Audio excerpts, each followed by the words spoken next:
ይህ ሚኪያስ ሚዲያ ነው። ቅድሚያ ለሰብአዊ መብቶች የተሰኘው የመብት ተሟጋች ተቋም በአዲስ አበባ በትግራይ ተወላጆች ላይ የሚፈጸመው እስር እንዲቆም አሳስቧል።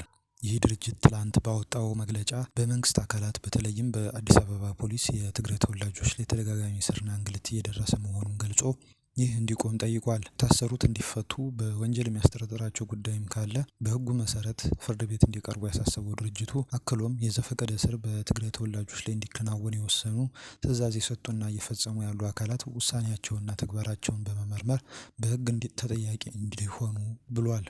በምስራቅ አርሲ አንድ የቤተ ክርስቲያን ካህን በታጣቂዎች መገደላቸው ተሰማ። በምስራቅ አርሲ ዞን ሮቤ ወረዳ ቤተ ክህነት የገደብሳ ደብረ መድኃኔዓለም ቤተ ክርስቲያን አገልጋይ የሆኑት ቀሲስ ተስፋዬ ረታ ቅዳሜ ዕለት ምሽት ላይ በታጣቂዎች መገደላቸው ተዘግቧል። ቅዳሜ ሰኔ 21 ቀን 2017 ዓ.ም ታጣቂዎቹ በአሰቃቂ ሁኔታ እኚህን ካህን ከመግደላቸውም በላይ ባለቤታቸውን በተመሳሳይ ሁኔታ እንደተገደሉ ተገልጿል።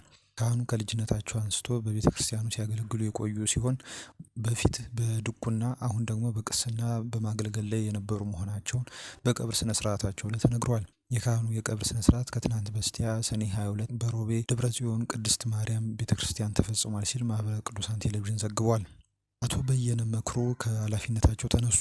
በትግራይ ክልል ጊዜያዊ አስተዳደር የኢኮኖሚ ሽግግር ሴክሬታሪያት ኃላፊ ሆነው ሲሰሩ የቆዩት አቶ በየነ መክሮ ከኃላፊነታቸው እንደተሰናበቱ ተገልጿል።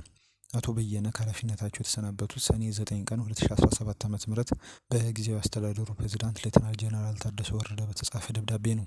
በዚህ ደብዳቤ ላይ እንደተጠቀሰው ከሰኔ 1 ቀን 2017 ዓ.ም ጀምሮ አቶ በየነ ከነበሩበት ኃላፊነት የተነሱ ሲሆን በእጃቸው የሚገኘውን የህዝብና የመንግስት ንብረት ለጊዜያዊ አስተዳደሩ እንዲያስረክቡ ተጠይቀዋል።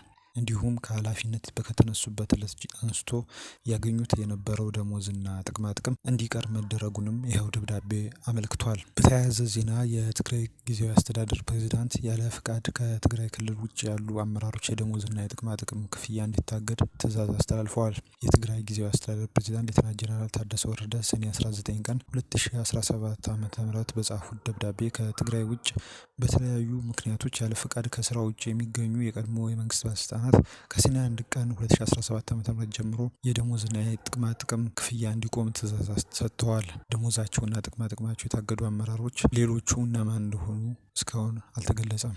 የዩቲዩብ ቻናላችንን ሰብስክራይብ እንድታደርጉ በአክብሮት ጋብዘናችኋል። መልካም ጊዜ።